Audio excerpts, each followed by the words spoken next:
Hello and welcome to the Hibs Observer afternoon briefing with myself, Liam Bryce, joined again by Matty Fairnie.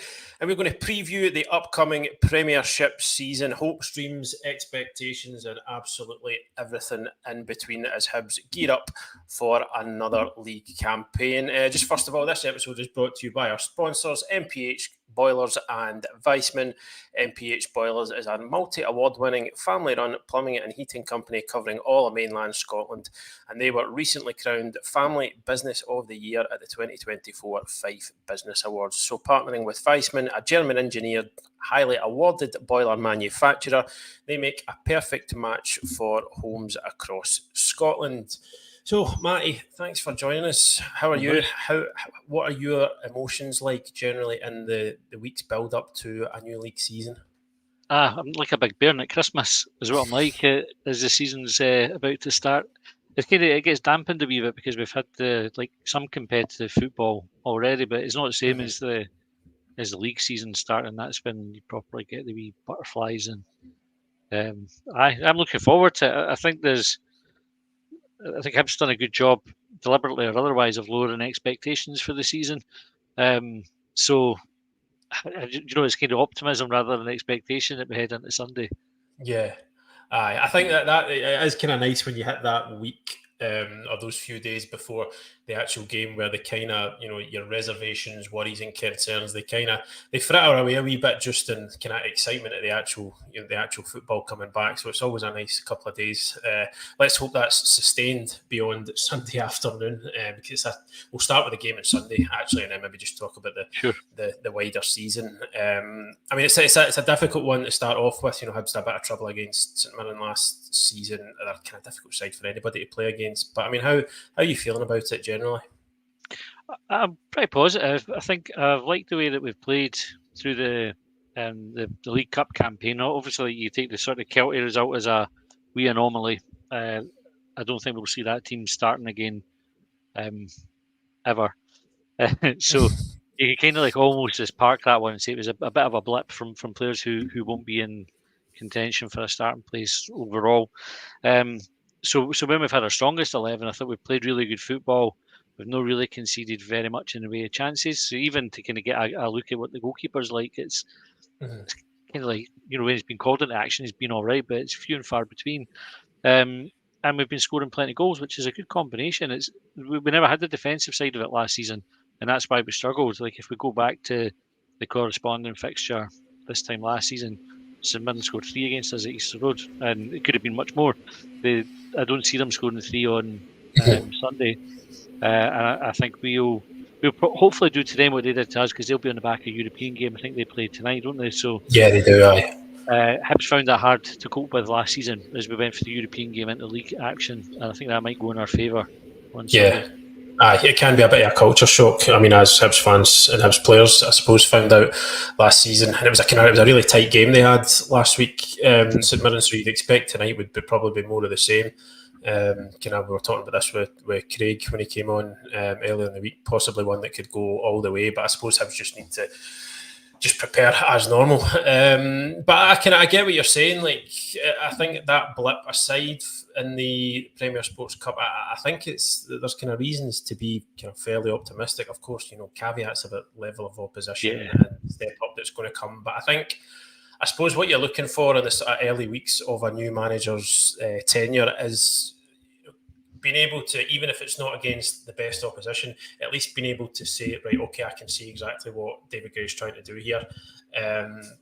I can see what he's trying to implement, because I think a lot of those principles apply regardless of who the opposition is. Obviously, it becomes more difficult to implement them, the more steps up you take. But I think being able to see a recognisable sort of style of how he wants to play, what he wants the players to do, and he seems to have, from what I can tell, it seems like his messaging in that sense has got across. I'd say Hibs they're looking a bit more direct in their play. I don't mean that in terms of being, they've suddenly turned into a long ball team, but there has been more of a concerted effort to get the ball into the attacking areas more quickly. Off the ball, I think they look a bit more organised and pressing, a wee bit more aggressive. So I think right away you could probably nail down those as two kind of I know he said that he doesn't like the word philosophy, and I'm kind of minded to agree with him, but at least like principles of what he wants to, kind of non-negotiables of what he wants these players to do.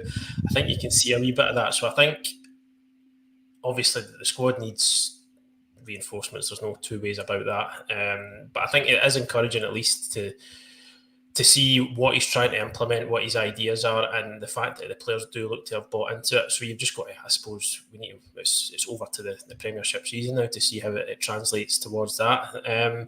But I suppose again, as I said, it can be hard to read into the Premier Sports Cup games too much. But I suppose one thing that is true is it is never too early to build a wee bit of momentum going into these games, this first game of the season, is it? Yeah, definitely, and I think that's why probably the Kelty result was so frustrating, because I think if we hadn't had that, if we'd won that as probably the performance, as bad as it was, probably merited a win. Had we gone through that, come out of the group seeded, got a better draw for the next round, I think everybody's buzzing for Sunday. I think the Kelty result showed how fragile everybody's feeling how fragile everybody's feelings are towards kind of getting optimistic about Hibs. Now, I think we've not had the transfer window that we were expecting to get based on the noises around about February time. So, for whatever reasons, and I think people are reluctant. It seems like it anyway, to kind of go all in and sort of say this is going to be good. The Kelty result didn't help with that, but then bouncing back and winning the group with a result on Saturday against Peterhead will have helped. And I think overall, from the players' side of it, I think they'll all be feeling very good about how the group campaign's gone, because we've scored loads of goals and not conceded very many. I think the team will be in a good place, and we just maybe need the support to kind of mirror that a wee bit. I think. Yeah, you can understand the apprehension though. I think there is probably a sense of being burned one too many times before. So I mean, just on that, you kind of said briefly earlier on about Hibs doing a good job of perhaps lowering expectations for the season. I know it's maybe slightly unfair on everybody to ask this question while the transfer window is still open, because things could change. The squad could look different by the end of this month, because we're now into August. But I suppose we can only go on what we see in front of us at the moment. So I mean, on that basis, as things are, what do you think is a kind of realistic expectation for the league season? I think we'll probably be looking at about 5th place, maybe a place either side of it. I don't think we've got enough in the squad as it stands today to have a really good tilt at 4th.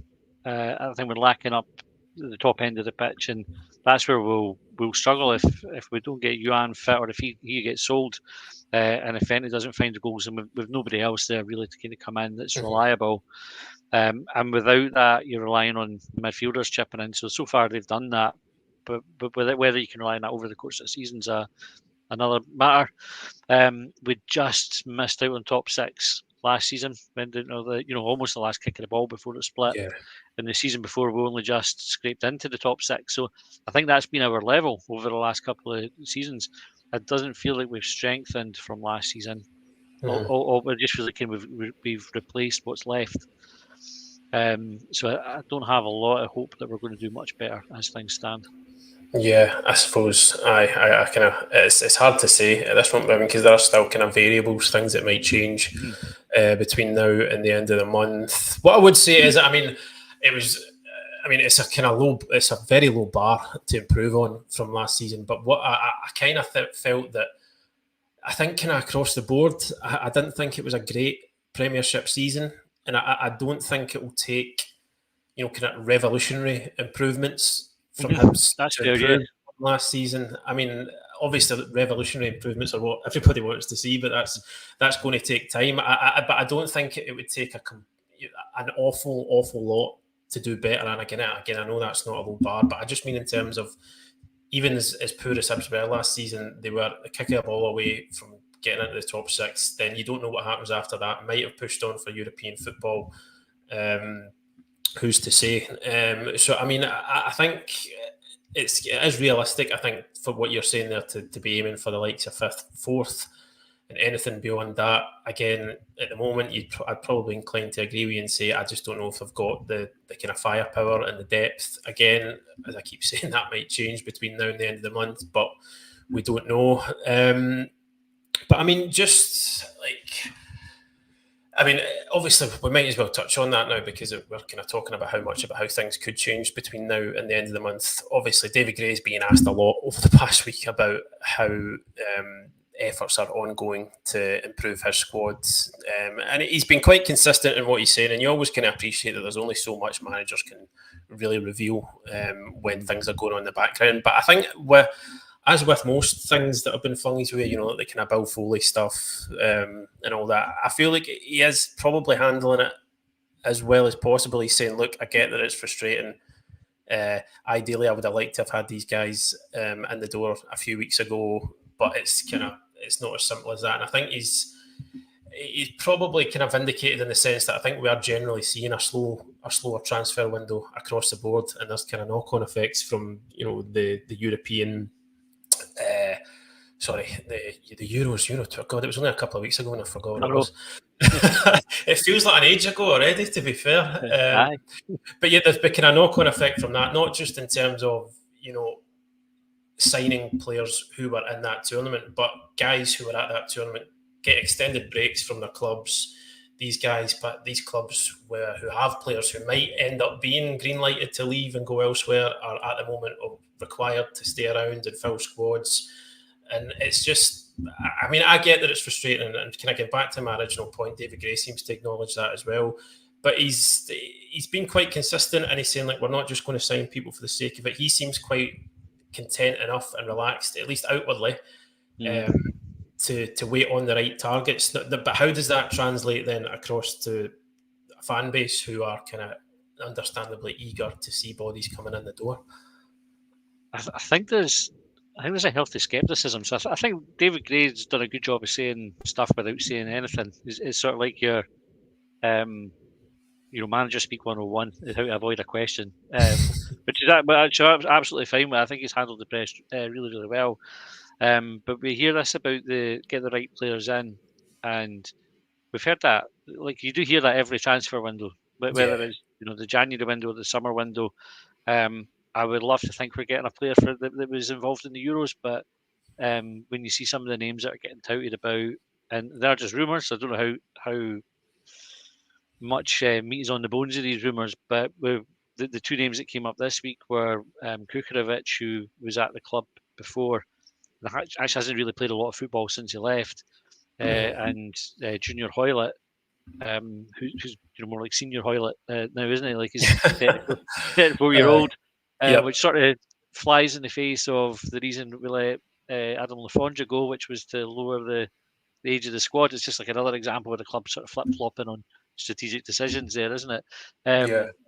I suppose, like, I have a question to say, like, if these guys are the right guys, like, if these are the ones that we've been waiting for to get in, who are the ones that we've turned away?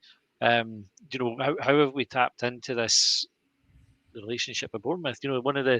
If you take the financial aspect of it aside, one of the things that was sold to the fans and the shareholders was we were going to have access to better player recruitment and best practice and all the rest of it, and yet we appear to be sort of about to move on a former player and the guy that's just left Aberdeen. It doesn't really feel like these things are matching up, and I think that's where the frustration's coming from. The support we've had, the four players that we brought in look good. And so you take some comfort for that, but I don't know. I'm not sure there's a lot of confidence that we're going to get what we need by the time the window closes. Yeah, I think it is a healthy scepticism. Yeah, I mean, I think you've got to be as a supporter. Like, I think both things can be true, and that David Gray is kind of handling it in the way that he sort of has to, because the work will be ongoing, and he's probably only, as I say, so much he can divulge. But at the same time, I think as the longer it goes on, and I mean, I think it's not a help for him, like, put it that way, to not have guys in by the Premiership season. That's just not great from anybody's perspective. With the season kicking off on Sunday, we don't know if anybody's going to come in before then. But David Gray, he's going to speak at his wider press conference today, but he's already done an interview with Sky Sports where he was asked about the two guys you mentioned there, Kukarevic and Hoylett. Unsurprisingly, with Kukarevic, he said, I worked with McCullough before, but he's a Swansea City player at the moment, so it's not for me to comment on anyone who's not contracted to Hibs. And then he goes on to talk about Junior Hoylett, who just said, he doesn't shoot that down, I must say, but he just says that he did very well at Aberdeen, had a good season, had an injury to set him back a little bit, but he's come back and done very well. Very experienced, fantastic career so far, and I'm sure that will continue. So I suppose that one there's a wee bit of, well, read into that what you want, is it? Yeah. I don't think it'd be a bad signing. For all it maybe sounded like a wee bit of a downer about it.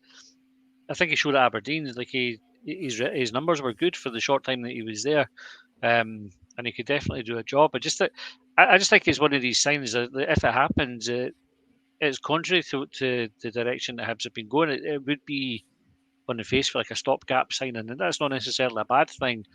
But just I don't know. I kind of lose a bit of faith that the folk making these decisions are totally in tune with what they should be doing. Like it doesn't feel like there's a good plan there if this is the sort of signing that we're making. But I also don't think that the financial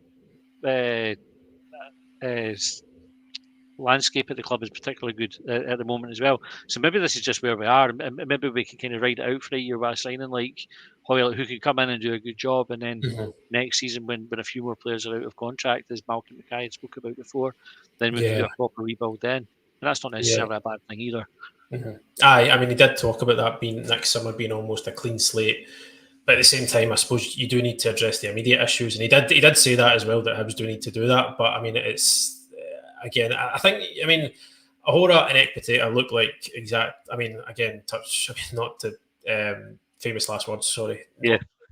But the initial impressions of them are kind of that they look like good signings. They look like what Hibs need. But I think it's the kind of nature of the transfer window is that once a couple of good deals are done, then it's right. What's next?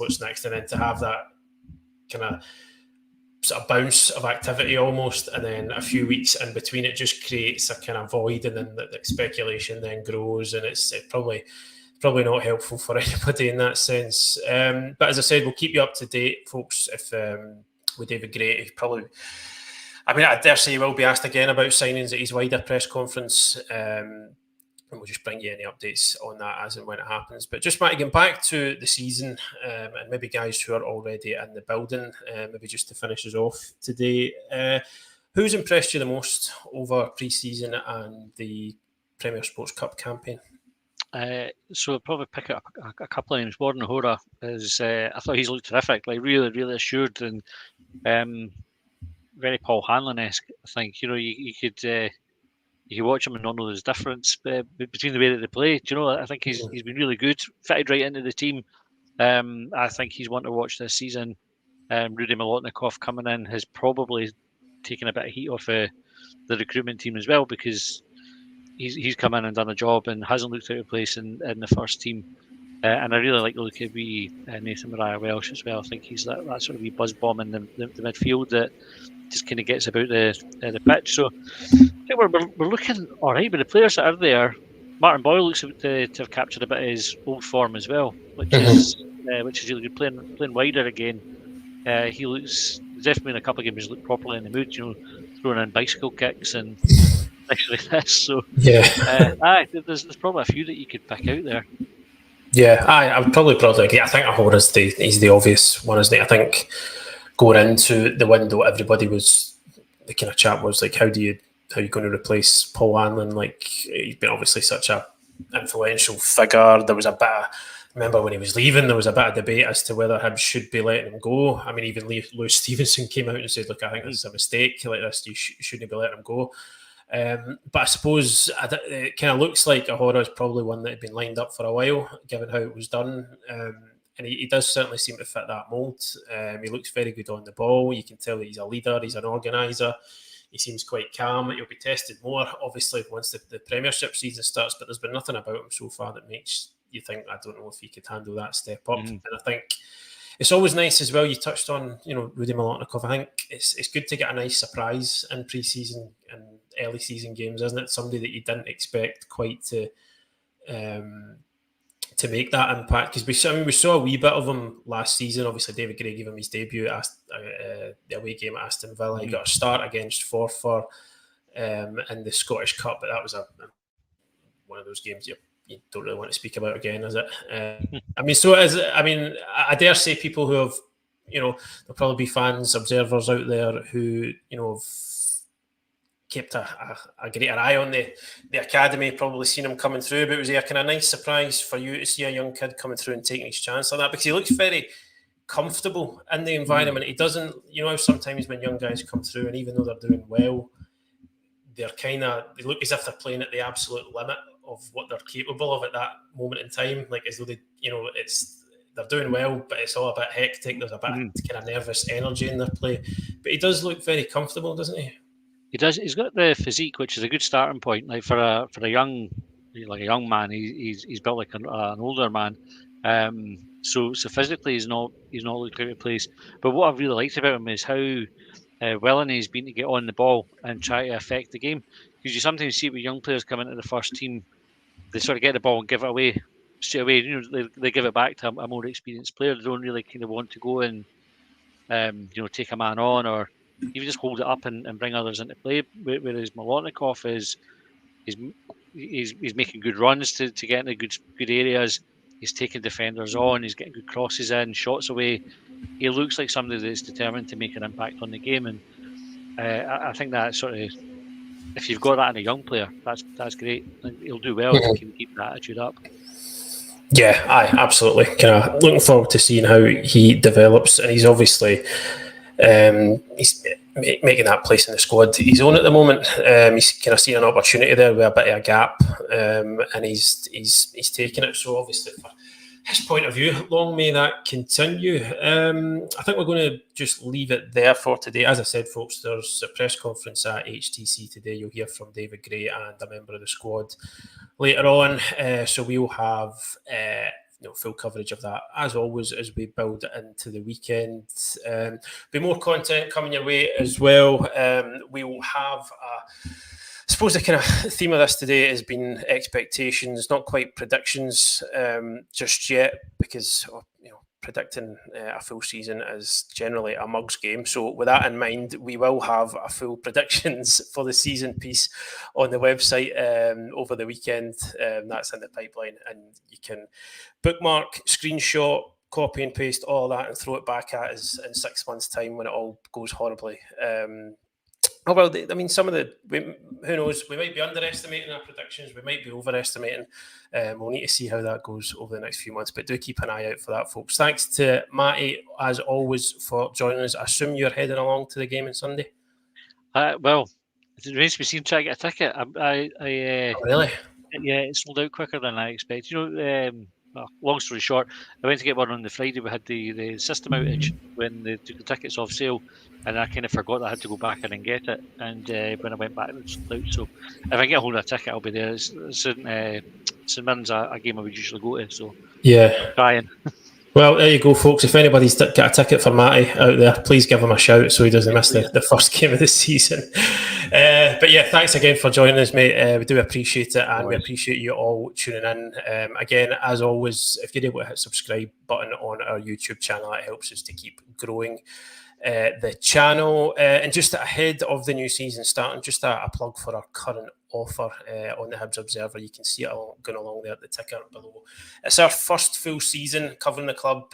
Our editor, Patrick McPartlin, he wrote a piece about this the other day about why we feel it's the ideal time to get involved with what we're doing. We're aiming to bring you more and more videos like this one. Obviously, we've got the full press conference coverage, match day coverage, interviews, features and analysis. It's all there, covered in the piece on our website as to what we are able to offer Hibs fans for the coming season. So we really do appreciate anybody who joins us on that for the coming campaign. But I'm going to shut up there now because I've done enough shameless promotion. I'll let Matty get on his way.